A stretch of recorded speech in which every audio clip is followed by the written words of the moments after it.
لله رب العالمين الرحمن الرحيم مالك يوم الدين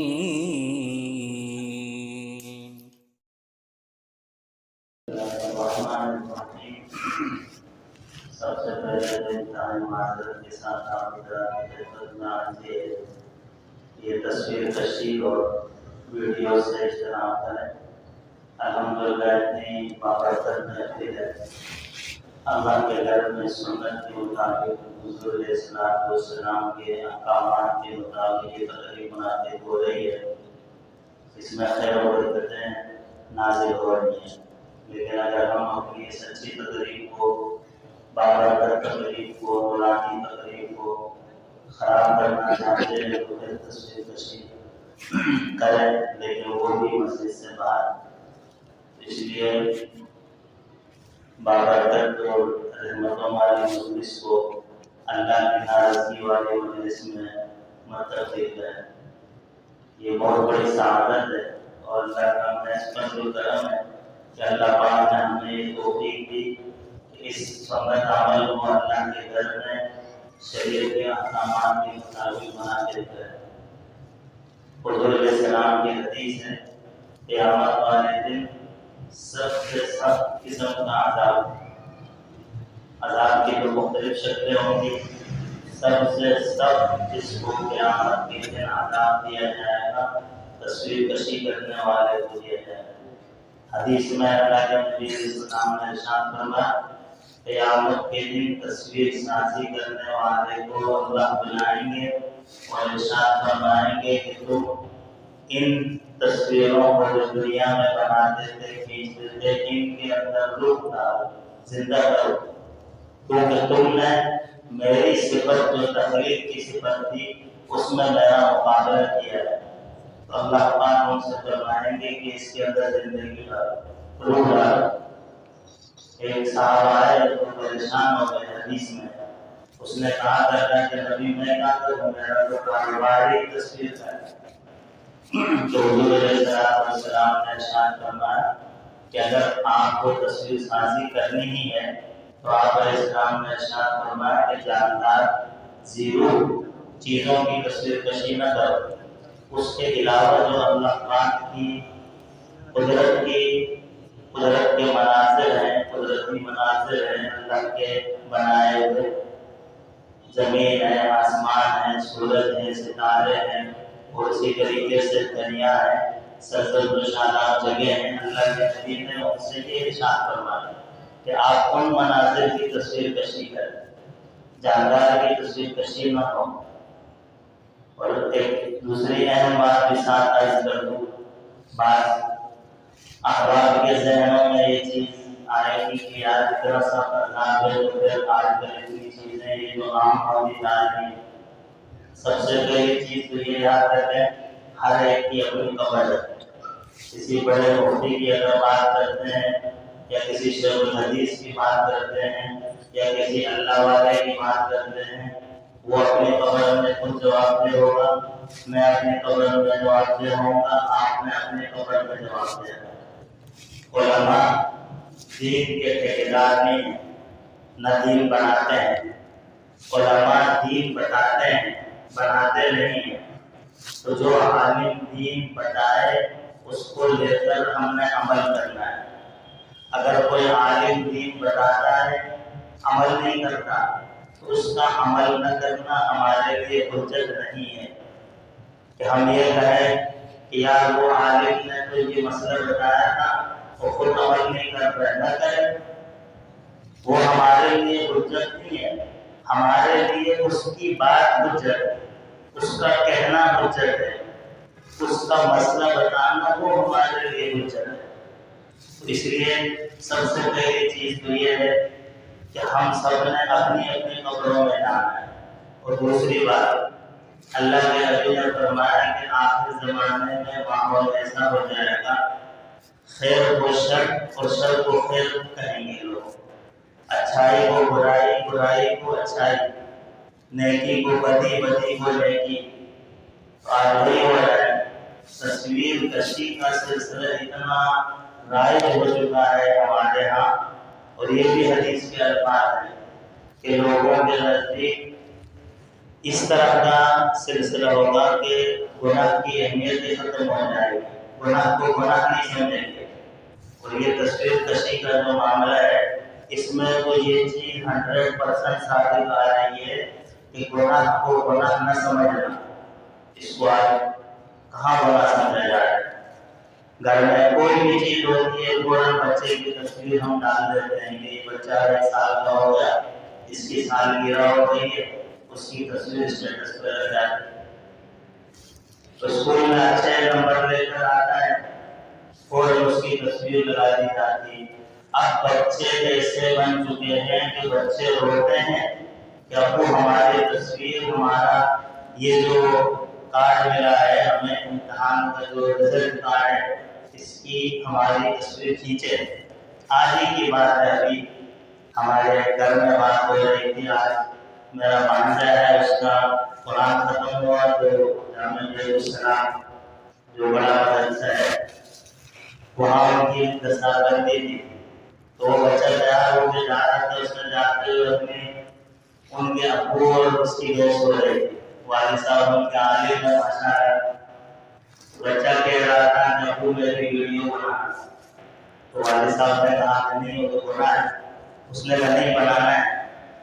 تو میرے دوستوں اب دیکھو دینی بچوں کے ذہن میں جو قرآن پڑھ رہے ہیں، حدیث پڑھ رہے ہیں، مدرسے کے اندر ہے، جہاں اللہ کی رحمتوں کا نزول ہوتا ہے، جہاں پر اللہ رسول کا ذکر ہوتا ہے، گناہ اور ثواب کے بارے میں بتایا جاتا ہے، اس جگہ میں بھی رہ کر جب ہم سب کے ذہنوں میں یہ ہوگا کہ تصویر تو کھینچنی ہے، یا بچے والدین سے ضد کرتے ہیں کہ ابو ہماری تصویر کھینچ کے لگائیں، تو اس چیز کو میرے دوستوں کوشش کریں مجھ سمیت کہ ہم یہ چیز بچوں کے ذہنوں میں بٹھائیں کہ بیٹا تصویر گناہ ہے۔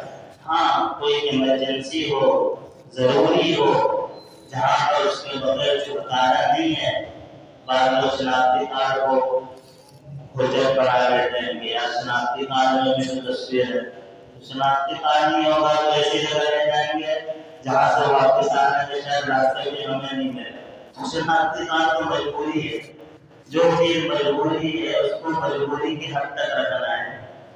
بھارت ہمارے مخلص بھائی ہے، مخلص الرحمان صاحب، ان کی بیٹی کا نکاح ہے، ماشاءاللہ یہ خیر کے کاموں میں، دین کے کاموں میں اور اچھے کاموں میں پیش رہتے ہیں۔ مسجد کے کاموں میں تبلیغ والوں کی خدمت ہوتی ہے یا دیگر مسجد کے عملے میں کوئی بھی ہو، اللہ تعالیٰ ان کی اس میں ہے بھی مخلص، اور اللہ پاک ان کے ہر نیک عمل کے اندر اخلاص نصیب فرمائے۔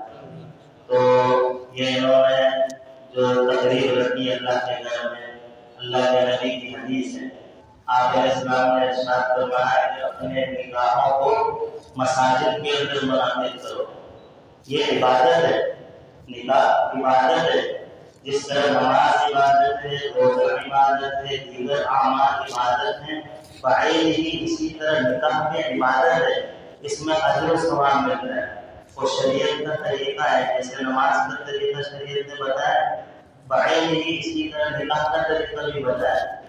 اور نکاح کس طرح ہوتا ہے؟ 10 منٹ دیا ہے مجھے موٹے سواری، تو انشاءاللہ 2-4 منٹ اور میں بات ختم ہو جائے گی۔ تو نکاح کا شریعت کے یہاں کانسیپٹ یہ ہے کہ بس بات ہوئی، نکاح پڑا، رخصتی ہو گئی۔ یہ جو ہمارے یہاں مہینوں لگ جاتے ہیں شادی کا، وہ ختم ہی نہیں ہوتا ہے سلسلہ، لوگ پریشان ہو جاتے ہیں کہ یار یہ پڑوس والے کی شادی کب ختم ہوگی تو ہمیں سکون ملے گا۔ نہیں میرے دوستو، یہ ہم مسلمانوں کا طریقہ نہیں ہے۔ اللہ کے نبی علیہ السلام کی محبوب صحابی ہیں، جب اللہ کے نبی میں سفر پر جاتے تھے ان کو اپنا جانشین بنا کر چلے جاتے تھے، نائب آپ کے وہ ہوتے تھے۔ تو ایک مرتبہ ایسا ہوا کہ اللہ کے نبی علیہ السلام نے اپنے کپڑوں میں دیکھا تو کلر لگا ہوا تھا، رنگ لگا ہوا تھا۔ اس زمانے میں دولہے کی جب شادی ہوتی ہے تو دولہے کے کپڑوں میں یا جسم میں جو بھی ہو ہاتھ میں کہیں بھی کوئی رنگ وغیرہ میں جیسے آج کل عورتیں مہندی لگاتی ہیں ہوگا کوئی سسٹم، تو ان کے کپڑوں میں اللہ کے نبی نے وہ کلر دیکھا، رنگ دیکھا، تو آپ نے کہا کہ یہ کیا ہے؟ صحابی نے کہا کہ اللہ کے نبی میرا نکاح ہو گیا۔ نبی کو پتہ نہیں ہے اللہ کے نبی علیہ السلام کو ساتھ رہتے ہیں ایک جگہ میں، تو اس لیے کہ ان کے ہاں اس میں کوئی اتنا بڑا اچوبہ یا اچھوتے کی بات نہیں ہوتی تھی کہ نکاح ہے تو پہلے سب سے پہلے یہ چیزیں کرنی، ٹھیک ہے، اپنے قریبی رشتہ داروں کو دوست احباب کو دعوت دینا برا نہیں، نکاح کے لیے ویسے بھی حکم ہے اعلانیہ طور پہ ہونا چاہیے کیونکہ یہ عبادت ہے، ثواب کا کام۔ تو اس صحابی کا نکاح ہو گیا، نبی کو دعوت دینی کی پتہ ہی نہیں، اس میں ناراضگی کی بات نہیں ہوتی، عبادت کا کام ہے، عبادت کے اوپر کا ڈنڈ۔ تو جیسے نماز پڑھتے ہیں تو کوئی آدمی نماز پڑھنے کے اوپر پورا ہنگامہ کھڑا کر دے کہ میں نے آج نماز پڑھی ہے، اور اس کے اوپر کوئی لمبا چوڑا سلسلہ ہو جائے، ہمارے یہاں اس کا تصور نہیں ہے۔ نماز الحمدللہ سب پڑھتے ہیں، عبادت سمجھ کے پڑھتے ہیں، کبھی ایسا نہیں ہوا کسی نے اس کے اوپر ڈنڈورا پیٹا۔ اسی طریقے سے اس زمانے میں نکاح بھی تھا، عبادت کا عمل تھا، بعد کوئی نکاح ہوا اور شادی ہو گئی۔ اس پورے نکاح کا آخری بات یہ خلاصہ کیا ہے؟ تقویٰ۔ اب یہ نکاح میں ہم جو قرآن کی آیتیں پڑھتے ہیں، ہر آیت کے اندر تقوی کا حکم۔ تقویٰ کس کو کہتے ہیں؟ اللہ کا ڈر، پرہیزگاری۔ یہ تقویٰ انسان کے دل کے اندر ہوتا ہے، اور وہ تقویٰ کیا ہے؟ تقویٰ یہ ہے کہ جس کے اندر تقوی کی کیفیت آ گئی، گناہ کرنا اس کے لیے مشکل ہے۔ اب چاہے لوگوں کے سامنے ہو یا تنہائی میں ہو، گناہ نہیں کرے۔ کیوں؟ اس لیے کہ اس کو تقوی کی کیفیت حاصل ہو گئی۔ میرا والا تقویٰ نہیں، ہمارا والا تقویٰ نہیں۔ لوگوں کے سامنے تو ماشاءاللہ حاجی عبدالوہاب صاحب جیسے لوگ پہلے اس کے اوپر کہتے تھے حاجی صاحب والا، انہوں نے حاجی عبدالوہاب صاحب کہیے، اللہ کے ولی تھے۔ تو ایسا نہ ہو کہ جلوت میں تو ہم اللہ کے بڑے ولی اور بزرگ نظر آئے، اور خلوت میں جا کر شیطانوں والے کام ہو گئے تقویٰ کی۔ یہ دھوکہ ہے، یہ منافقت ہے۔ تقویٰ خلوت میں بھی ہونا چاہیے اور جلوت میں بھی ہونا چاہیے۔ میرے دوستو، خود یہ حال بندہ خود اپنے آپ کو چیک کر سکتا ہے، پیمانہ ہمارے پاس ہے، ہم خود چیک کر لیں میرے اندر کتنا تقویٰ ہے۔ میں جب لوگوں کے سامنے ہوتا ہوں تو کیسا ہوتا ہوں، تنہائی میں کیسا ہوتا ہوں، رشتہ داروں کے ساتھ کیسا ہوں، فیس بک میں لوگوں کے سامنے میری حقیقت کیسی ہے۔ وہاں تو پتہ نہیں کون کون سی دنیا کے لوگ ہیں، ان کے ساتھ بھی فرشتہ بنا ہوا، وہ گھر میں ابا کے ساتھ باتیں بنتا، وہاں گہرے بنانے کے چکر میں لگا ہوا ہے، اور گھر میں سکی بہن سے برسوں ہو گئے بات چیت نہیں ہے۔ یہ تقویٰ نہیں، یہ منافقت ہے میرے دوست۔ ان سے ہم بچیں، ہم تقویٰ اختیار کریں۔ یہ نکاح کی تقریب ہے یا نکاح کا جو شریعت کا حکم ہے، اس کا خلاصہ تقویٰ ہے۔ اللہ ہمیں خلوت میں بھی، جلوت میں بھی، تنہائی میں بھی، مجمع میں بھی اللہ پاک اپنا ڈر، خوف، پرہیزگاری، تقویٰ نصیب فرمائے۔ نکاح کی تقریب شروع کر